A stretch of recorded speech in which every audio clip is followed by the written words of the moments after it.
शार्दुल शाह के कमरे में शिजा उसके बिस्तर पर थी। शार्दुल ने उसकी कलाई पकड़कर उसे पहले अपनी गोद में बैठाया था और फिर उसे बिस्तर पर अपने पास लिटा लिया था। अगले ही पल वो घूमकर शिजा के ऊपर लेट गया था। शिजा के ऊपर लेटने के बाद शार्दुल ने अपनी उंगलियां उसकी गर्दन पर फिराई थी और वो लगातार उसे चूम रहा था। शार्दुल के गर्म होठों की तपिश से शिजा शुरू में कुछ अनमनी सी होकर पीछे हटने के बारे में सोचती रही। फिर वो जहां थी, जैसी थी वैसी ही लेटी रही। न जाने कितनी बार शार्दुल ने उसके होठों को चूमा और चूसा था। शिजा तो जैसे गिनती ही भूल गई थी।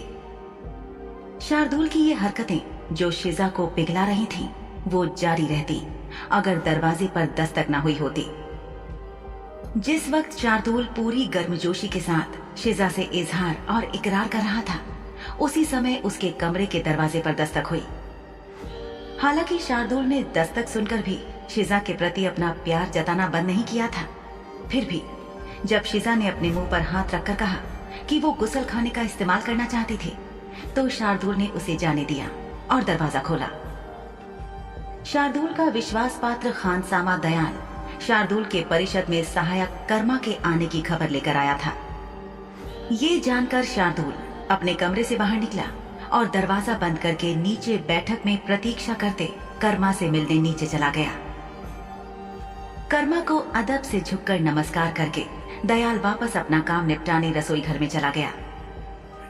कुछ ही देर में शार्दुल नीचे आ गया और उसे देखते ही आदत के अनुसार कर्मा खड़ा हो गया और शार्दुल ने उसे बैठने का इशारा किया। फिर शार्दुल ने कर्मा से मजाकिया लहजे में कहा, ये क्या बात है कर्मा, कल शाम को ही तो तुम मुझसे मिलने यहाँ आए थे और आज सुबह फिर तुम यहाँ हो। कहीं तुम्हारे दिल में कोई उल्टे सीधे जज्बात तो नहीं पैदा हो गए?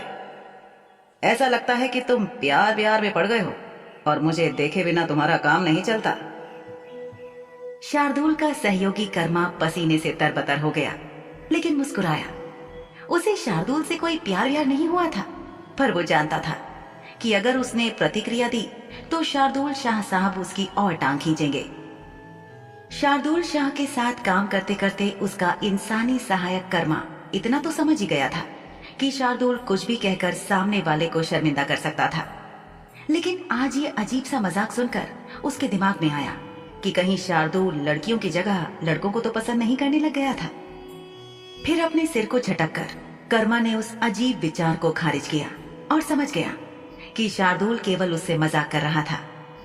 शार्दुल ने सवाल किया, खैर ये बताओ कि तुम्हारा आना कैसे हुआ? कर्मा ने एक बार पहले दरवाजे की ओर देखा और फिर शार्दुल की ओर देखा। शार्दुल ने उसे भरोसा दिलाते हुए कहा, हमारी बातें कोई नहीं सुन रहा, तुम आजाद होकर बोलो। ये उस चुड़ैल के बारे में है, वो अब वहां नहीं है। शार्दुल ने अपनी आंखें सिकोड़ी और अपना पूरा ध्यान कर्मा की बात पर लगाकर बोला, और तफसील से बताओ कर्मा। कर्मा ने एक गहरी सांस ली, चारों तरफ देखा और फिर थोड़ी धीमी आवाज में शार्दुल से कहा, शाह साहब, वो काली चुड़ैल थी ना, जिसे हमने कालका के आगे गांव के बाहर जंगल की शुरुआत पर जो दूर दूर बने घरों वाली बस्ती है, उसमें बसाया था। वो अब वहां अपने घर में नहीं है। लगता है कि काफी हंगामा हुआ होगा और वो बचकर भाग निकलने में सफल हो गई होगी। उसका घर देखने मैं अभी नहीं जा सका। मैंने उसे जंगल में काफी तलाशा, पर वो कहीं नहीं मिली। जंगल में कोई पगडंडी नहीं है। शार्दुल ने ये सारी बात सुनी और एक भी शब्द नहीं कहा। शार्दुल ने पीछे मुड़कर दरवाजा खोला और कर्मा से कहा, चलो वहीं चलकर देखते हैं और मामले को समझने की कोशिश करते हैं। बग्घी तैयार करवाओ। शार्दुल ने बैठक से बाहर निकलने का दरवाजा खोलते हुए कहा।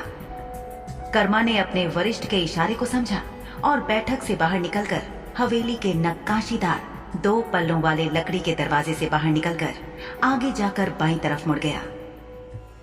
गलियारों को तेजी से पार करते हुए कर्मा बाहर बग्घी तैयार करवाने के लिए दौड़ा। कर्मा के बाहर जाते ही शार्दुल पलटा और बैठक पार करते हुए सीढ़ियां चढ़कर अपने कमरे में पहुंचा। कमरे का दरवाजा खोलते ही उसने देखा कि शिजा कमरे के बारजे के पास बनी बड़ी सी खिड़की के पास खड़ी थी और बेखबर बाहर देख रही थी। जब से शिजा के साथ वो झील वाला हादसा हुआ था और वो शार्दुल के कमरे के बारजे से नीचे झील में गिरी, या गिराई गई थी, तब से शार्दुल अपनी अनुपस्थिति में कमरे के दरवाजे पर ताला लगाकर जाता था। शिजा को खिड़की पर खड़े होकर बाहर देखना और मौसम का लुत्फ लेना पसंद था, और शार्दुल नहीं चाहता था कि उसकी बेखबर हालत में उस हादसे का दोहराव हो। उस हादसे में शिजा की जान पर बनाई थी, और अगर शार्दुल वक्त पर नहीं पहुंचा होता तो शिजा झील की तलहटी में मौजूद कंकालों के साथ हमेशा के लिए सोती रह जाती। शार्दुल की समझ में किसी हादसे या हादसा करने वाले को मौका देने से बेहतर था शिजा को सुरक्षित रखना, और इसलिए वो हवेली से बाहर जाते वक्त अपने कमरे के दरवाजे पर ताला लगाकर ही जाता था। उधर शिजा को भरोसा हो गया कि शार्दुल चला गया है। अब आखिरकार उसने गुसल खाने से बाहर कदम रखा। चारों ओर देखते हुए उसकी नजर चिमनी पर पड़ी। जल रही लकड़ियां अब कम होने लगी थीं। शिजा ने चिमनी में लकड़ी का लट्ठा डाला और जाकर खिड़की पर खड़ी हो गई, जो इस पार से जंगल के उस पार तक का नजारा देती थी। शाह हवेली के ठीक सामने बना जंगल बहुत दूर तक फैला हुआ था। घने जंगल में पेड़ों और बेलों की हरी भरी हरियाली मन को सुकून दे रही थी। आज अवंतिका मालकिन कहीं व्यस्त थी, इसलिए शिजा की कक्षाएं नहीं थीं और वो शार्दुल के कमरे में फंस गई थी, वरना इस वक्त अवंतिका मालकिन उसे पढ़ा रही होती और शिजा को इस तरह कमरे में कैद नहीं होना पड़ता। शिजा को कभी भी शाह हवेली के बाहर कदम रखने का मौका नहीं मिला था।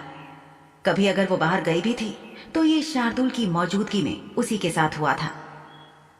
झील में डूबने वाले किस्से के बाद उसकी खातिर हुई नौकरानी की हत्या की वजह से हवेली की सभी नौकरानियों ने शिजा से दूरी बना ली थी। वो सब उससे कम से कम शब्दों में बस काम की ही बात करती थी। बस एक दयाल ही था जिससे शिजा थोड़ी बहुत बात कर सकती थी। शिजा सोच रही थी कि कैसे वो इस हवेली के अंदर रहते हुए यहाँ के मौत के रहस्यों को उजागर कर सकती थी।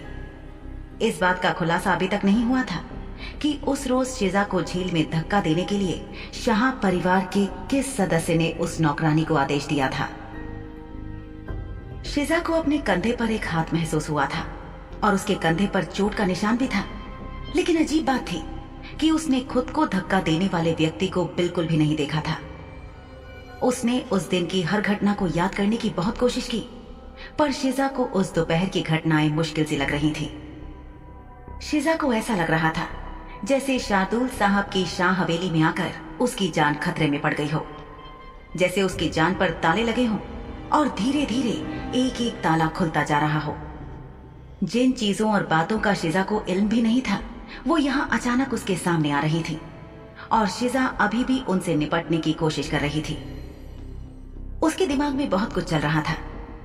उन सब बातों के बारे में सोचकर शिजा के विचार वापस इस बिंदु पर आ गए कि वो क्या थी और उसके आसपास क्या था। कुछ यादों के साथ एक सफेद चुड़ैल भी उसे याद आ रही थी, लेकिन वो यादें फौरन ही धुंधली होते हुए मिट गईं। दरवाजे के खुलने की आवाज सुनकर उसने शार्दुल को कमरे में प्रवेश करते हुए पाया। शार्दुल ने उससे कहा, मैं थोड़ी देर के लिए बाहर जा रहा हूं। उसने स्टैंड पर लगे कोट को उठाते हुए शिजा को सूचित किया। शार्दुल दयाल को भी अपने कमरे से कोट लाने के लिए कह सकता था, लेकिन काम पर जाने से पहले वो शिजा को देखना चाहता था।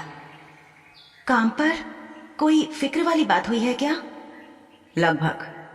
बुशरा अपने घर से गायब हो गई है, शार्दुल ने जवाब दिया। शिजा उसकी तरफ पलटी और चिंता से पूछा, हुआ क्या है? कर्मा ने बताया कि पिछले कुछ घंटों से बुशरा के गांव से लेकर जंगल तक में जोरदार हंगामा चल रहा है। मुझे वहां जाना पड़ेगा, यह पता करने के लिए कि वहां आखिर क्या हो रहा है। तुम यहीं रहो। इतना कहकर शार्दुल मुस्कुराया। ये एक अनुरोध नहीं था, बल्कि एक आदेश था। शिजा के दिमाग के काम करने के तरीके से शार्दुल अच्छी तरह वाकिफ था। इस लड़की को आदेशों का पालन करने में मुश्किल होती थी, और अगर वो बाएं जाने के लिए कहता तो ये लड़की दाएं चली जाती थी। आखिर थी तो ये शार्दुल की प्यारी बुद्धू चिड़िया। तभी शिजा के सवाल ने शार्दुल को चौंका दिया। क्या मैं आपके साथ आ सकती हूँ? नहीं, बुशरा एक काली चुड़ैल है, और अगर वो गायब हो गई है तो कुछ हुआ होगा। या तो वो मार दी गई या वो भाग गई होगी।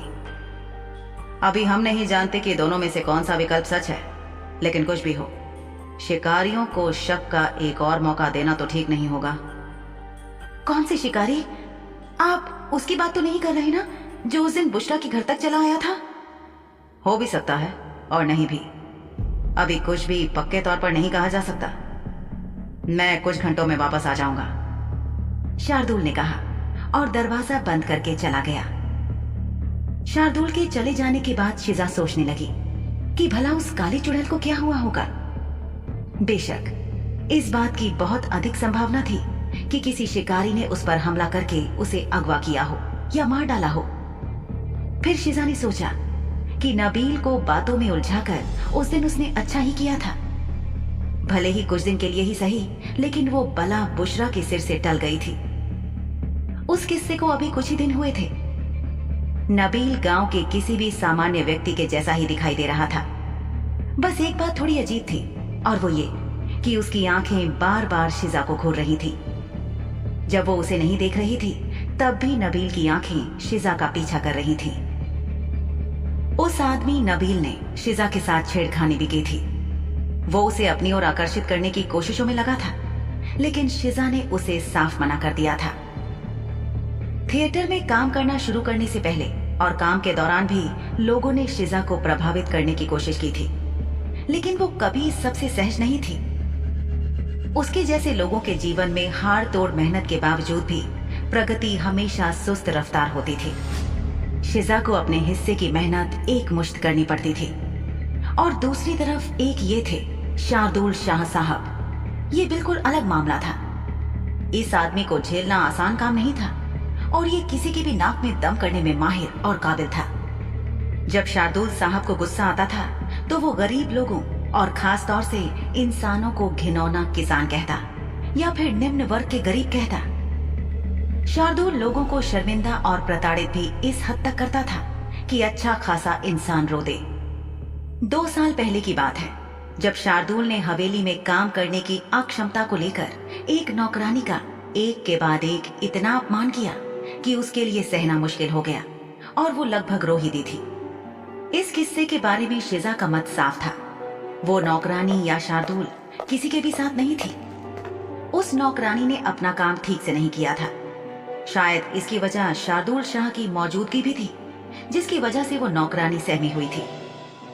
शार्दुल के डराने वाले गुस्से को देखकर चाय पकड़ाते समय किसी का भी हाथ कांप सकता था या फिसल सकता था। यही उस नौकरानी के साथ भी हुआ था। शिजा के मन में ख्याल आया कि उसके प्रति शार्दुल के मन में जो भी भाव थे वो बनावटी तो बिल्कुल नहीं थे।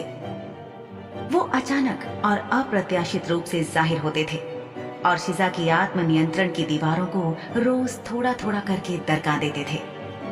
यहाँ आने से पहले और आने के शुरुआती सप्ताह में वो जो भी सोचती थी अब वो वैसी नहीं रही थी और ना ही शार्दुल से उतना नाराज रहती थी। खिड़की के पास कुछ और समय बिताने के बाद उसके दिमाग में उसके विचार तैर रहे थे। सो शिजा बिस्तर पर बैठने चली गई। मुलायम गद्दे पर झटके से बैठने की वजह से उसका शरीर उछल रहा था, लेकिन वो गंभीर होकर सोच रही थी कि उसका जीवन कब तक ऐसे ही चलता रहेगा।